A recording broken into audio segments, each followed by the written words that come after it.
Hello friends, हमारे YouTube channel के सभी दर्शकों को मेरा यानी डॉक्टर रघुवीर सिंह मौर्य का नमस्कार। दोस्तों, मैं आपके लिए लेकर आया हूं राजकीय महाविद्यालयों में विद्या संबल योजना के तहत असिस्टेंट प्रोफेसर की विज्ञप्तियां। ठीक है, अगर आप चैनल पर पहली बार आए हैं तो चैनल को सब्सक्राइब जरूर कीजिएगा। चलिए वीडियो की शुरुआत करते हैं। ये देखिए, श्री राधेश्याम आर मुरारका राजकीय महाविद्यालय झुंझुनू के द्वारा ये विज्ञप्ति जारी की गई है। तो दोस्तों, सभी कॉलेजों की विज्ञप्तियों का जो प्रारूप है वो समान है, इसलिए मैं सिर्फ एक विज्ञप्ति की डिटेल आपको बताऊंगा, फिर बाकी जो अपन वैसे विज्ञप्ति देखते रहेंगे।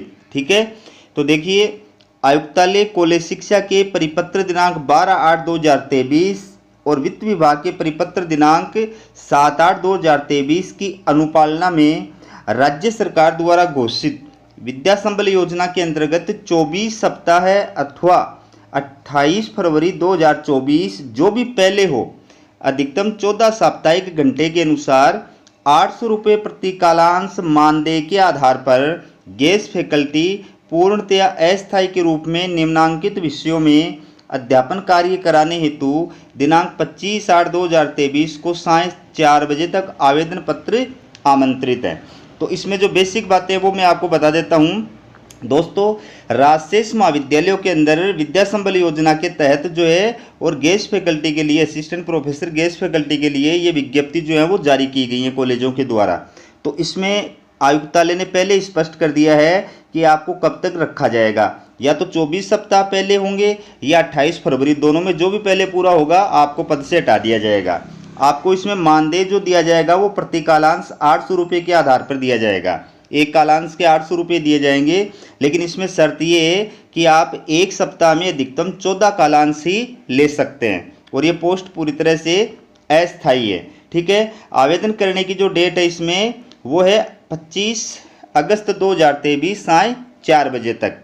अब इस नोडल केंद्र के अधीन जो राजशेष महाविद्यालय वो देखिए, राजकीय महाविद्यालय चिड़ावा, इसमें इतिहास, गृह विज्ञान, लोक प्रशासन और राजनीति विज्ञान विषयों के अंदर प्रत्येक के अंदर एक एक पद जो है उनके लिए विज्ञप्ति जारी की गई है। दूसरा जो राजशेष महाविद्यालय इस नोडल केंद्र के अधीन है वो है राजकीय कन्या महाविद्यालय मंडरेला। इसमें हिंदी साहित्य, अंग्रेजी साहित्य, भूगोल, अर्थशास्त्र और गृह विज्ञान प्रत्येक के लिए एक एक विषय पर यह विज्ञप्ति जारी की गई है। तीसरा जो राजशेष महाविद्यालय है वो है राजकीय महाविद्यालय बिसाऊ मंडावा। इसमें हिंदी साहित्य, अंग्रेजी साहित्य, संस्कृत, उर्दू, भूगोल, राजनीति विज्ञान और इतिहास प्रत्येक के अंदर एक एक पद के लिए विज्ञप्ति जारी की गई है। ठीक है, अगला जो महाविद्यालय है ये आप देख सकते हैं राजकीय महाविद्यालय 12। ठीक है, इसके द्वारा ये विज्ञप्ति जारी की गई है। तो इस विज्ञप्ति की बाकी जो बातें हैं वो सेम है। आपको अप्लाई जो करना है आवेदन फॉर्म वो 25/8/2023 को सायं 3 बजे तक अप्लाई करना है। ठीक है, इसके अधीन जो नोडल महाविद्यालय राजशेष महाविद्यालय आते हैं वो देखिए, राजकीय महाविद्यालय नाहरगढ़, इसमें हिंदी साहित्य, अंग्रेजी साहित्य, राजनीति विज्ञान, इतिहास, गृह विज्ञान, भूगोल, राजनीति साहित्य, राजस्थानी साहित्य प्रत्येक में एक एक पद है। फिर राजशेष महाविद्यालय राजकीय कन्या महाविद्यालय छबड़ा, इसमें हिंदी साहित्य, अंग्रेजी साहित्य, संस्कृत, इतिहास, गृह विज्ञान, भूगोल, समाजशास्त्र सभी के अंदर एक एक विषय पद है।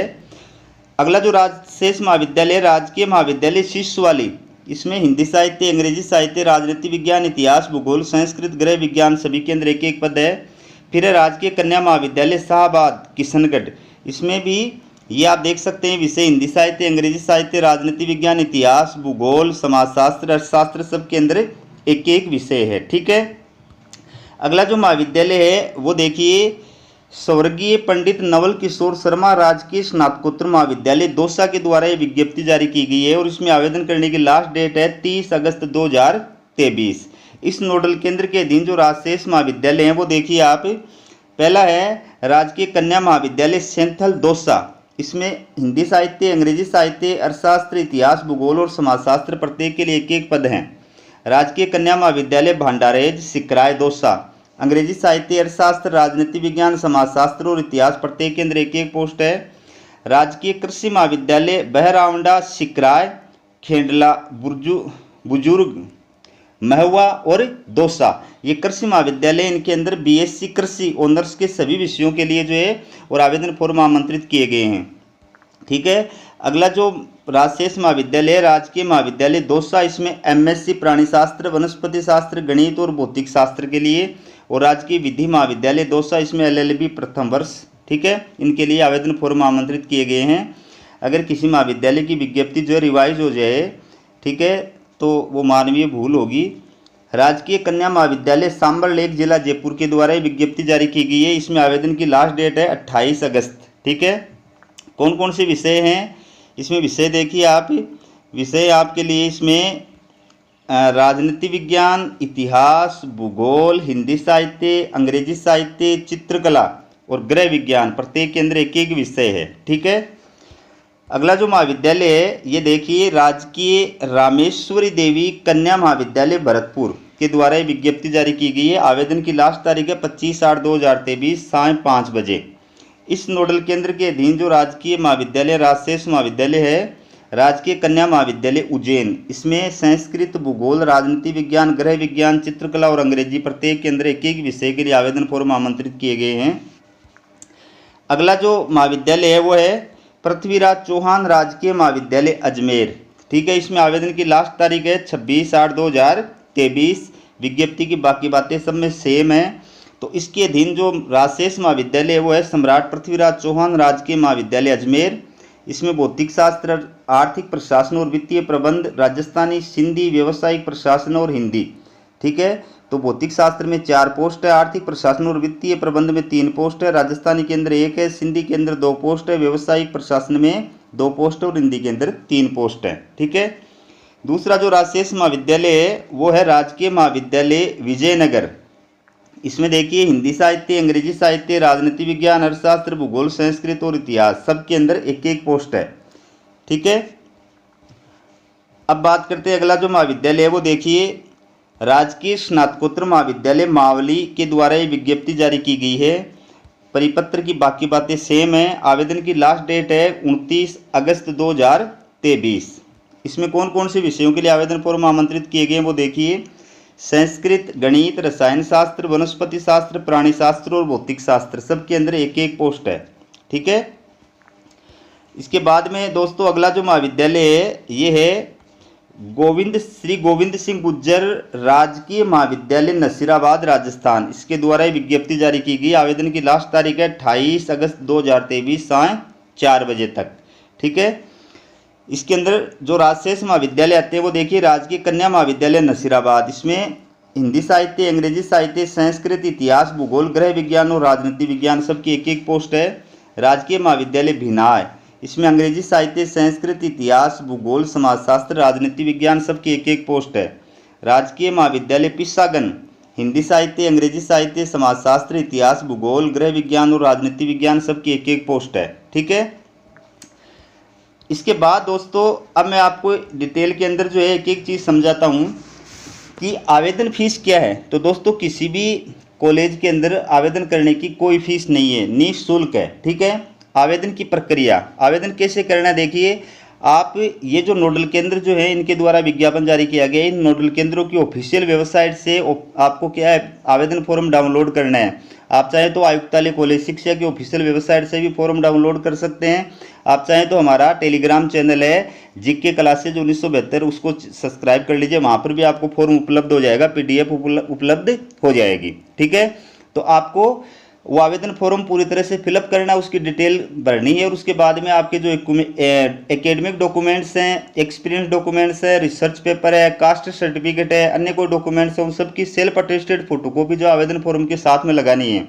और उस आवेदन फॉर्म पर आपको जो है उसी कॉलेज का नाम लिखना है जिस कॉलेज के लिए आप अप्लाई कर रहे हैं। जैसे मान लीजिए फॉर एग्जाम्पल ये कॉलेज है श्री गोविंद सिंह गुज्जर राजकीय महाविद्यालय नसीराबाद, तो आपको फॉर्म तो भेजना है इस कॉलेज के प्राचार्य के नाम से।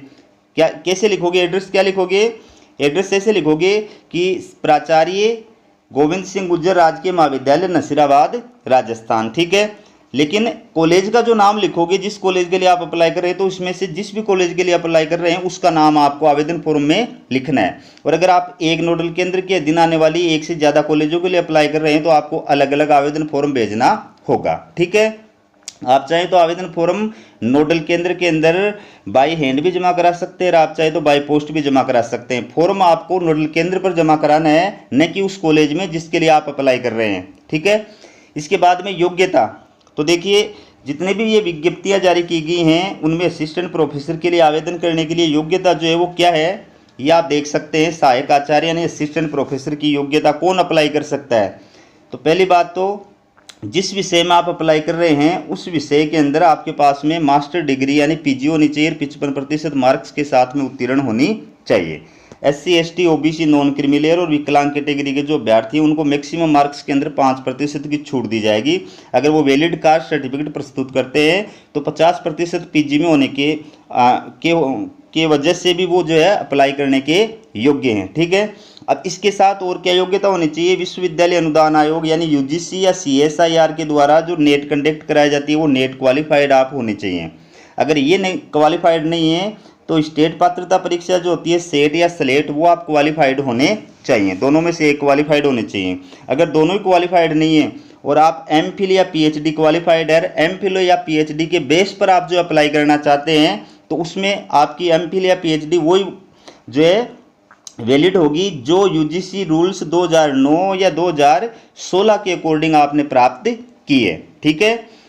इसके अलावा जिन अभ्यर्थियों की MPhil या PhD के अंदर रजिस्ट्रेशन जो है वो 11 जुलाई 2009 से पहले का है, अगर आपकी PhD MPhil का रजिस्ट्रेशन 11 जुलाई 2009 से पहले का है तो आपकी PhD MPhil तभी मान्य होगी जब आप ये जो फॉर्मेट है इसके अंदर एक प्रमाण पत्र जो है वो बनवा करके प्रस्तुत करोगे। और ये प्रमाण पत्र जो है वो कौन जारी करेगा? ये प्रमाण पत्र जो है संबंधित विश्वविद्यालय के कुल सचिव अथवा संकाय अध्यक्ष द्वारा सत्यापित किया जाएगा, ठीक है। इसके अलावा एक महत्वपूर्ण बात इसमें और भी बता देता हूँ आपको, ये देख पढ़ सकते हैं आप नोट कि जिन विषयों के लिए UGC के द्वारा या CSIR के द्वारा नेट कंडक्ट नहीं कराई जाती है या स्टेट पात्रता परीक्षा सेट या सेलेक्ट कंडक्ट नहीं कराई जाती है उन विषयों में आप असिस्टेंट प्रोफेसर के लिए अप्लाई करने के लिए अगर मास्टर डिग्री में 55% मार्क्स है तो आप अप्लाई करने के योग्य हैं, ठीक है। इसके बाद में बात करते हैं आपका स्कोर कार्ड। दोस्तों इस विद्या संबल योजना के तहत जो आपका सिलेक्शन होगा वो न तो कोई एग्जाम लगेगी न कोई इंटरव्यू होगा, आपके API स्कोर के आधार पर आपका सिलेक्शन किया जाएगा, ठीक है। और API स्कोर जो है वो UGC रूल्स 2018 के अकॉर्डिंग ये जो तालिका दी गई है इसके आधार पर आपका API स्कोर तैयार किया जाएगा। तो ये आप देख सकते हैं स्नातक यानी UG, अगर UG में आपके 80% या उससे ज़्यादा मार्क्स आए हुए हैं तो आपको 21 नंबर दिए जाएंगे। 60% या उससे ज़्यादा और 80% से कम आए हुए हैं तो 19 नंबर दिए जाएंगे। 55% से अधिक और 60% से कम है तो 16 नंबर दिए जाएंगे। और 45% से अधिक और 55% से कम है तो 10 नंबर दिए जाएंगे, ठीक है। अब बात करते हैं PG की। PG के अंदर अगर आपके 80% से ऊपर है तो आपको 25 नंबर दिए जाएंगे। 60% से अधिक और 80% से कम है तो 23 नंबर दिए जाएंगे। और 55% से अधिक और 60% से कम है तो आपको 20 नंबर दिए जाएंगे। इसमें SC ST OBC और विकलांग कैटेगरी के जो अभ्यर्थी हैं उनके जो है 50 से लेकर के 60% के बीच में होने पर भी 20 नंबर दिए जाएंगे। निर्देश में आप पढ़ सकते हैं। अगर आप MPhil क्वालिफाइड हैं तो आपके 60% या उससे अधिक नंबर आए हुए MPhil में तो 7 नंबर दिए जाएंगे। 55% से अधिक और 60% से कम है तो 5 नंबर दिए जाएंगे। अगर आप PhD क्वालिफाइड हैं तो आपको 25 नंबर दिए जाएंगे। अगर आप JRF सहित नेट क्वालिफाइड हैं तो 10 नंबर दिए जाएंगे। आप सिर्फ नेट क्वालिफाइड हैं तो 8 नंबर दिए जाएंगे। आप स्लेट और सेट क्वालिफाइड हैं दोनों में कोई भी तो 5 नंबर दिए जाएंगे, ठीक है। इसके बाद बात करते हैं शोध प्रकाशन की, रिसर्च पेपर जो आपके प्रकाशन की, तो रिसर्च पेपर के अधिकतम 6 नंबर दिए जाएंगे। और एक शोध प्रकाशन की यानी एक रिसर्च पेपर पब्लिकेशन के आपको 2 नंबर दिए जाएंगे।